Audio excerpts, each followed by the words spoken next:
Alright, now we'll be looking at systematic group problem solving method. This is similar to the assignment that I've given you. So first, when you have a problem solving kind of question, so what you do first is to identify and define the problem.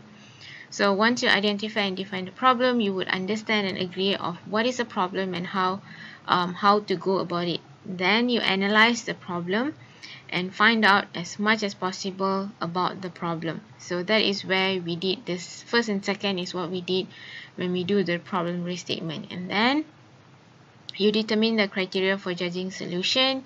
You use a standard criteria to merit what are the solution that you would generate later on. So then you generate a host of solution. You brainstorm for as many solutions as possible, and then evaluate that solution based on the criteria that you have come up with. And then when everyone is agreed upon the solution that is chosen, you implement that solution and present the solution to others. Okay, next is to identify group dynamic during the preparation process. So to know that if your group has dynamic or even synergy, you need to see how your group members are able to work together to achieve a common goal. So if everyone has this aim to actually be the best persuasive team, then you all will work together to make sure that everything is done within the deadline.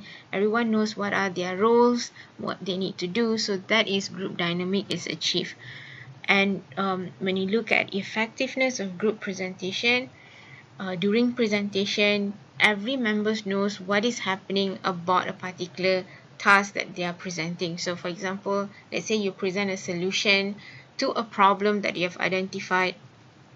What you do is that if person A is actually explaining person A part, even if the question is posed to person C is still able to answer the task that is done by person A. So everyone knows what's happening in the team, in the group. So that shows that the group is very effective and works together, has synergy, has dynamic. So when you see in the presentation, it's very, very effective. Everyone are able to answer each other's, if one person are unable to answer, the others can back up that member. Okay, so is the members doesn't look like individual in a group. They all look like one team. Okay, that shows how effective, and that is also show how the group is very dynamic. All right, so that is systematic. That is all about group dynamic and effectiveness of group presentation.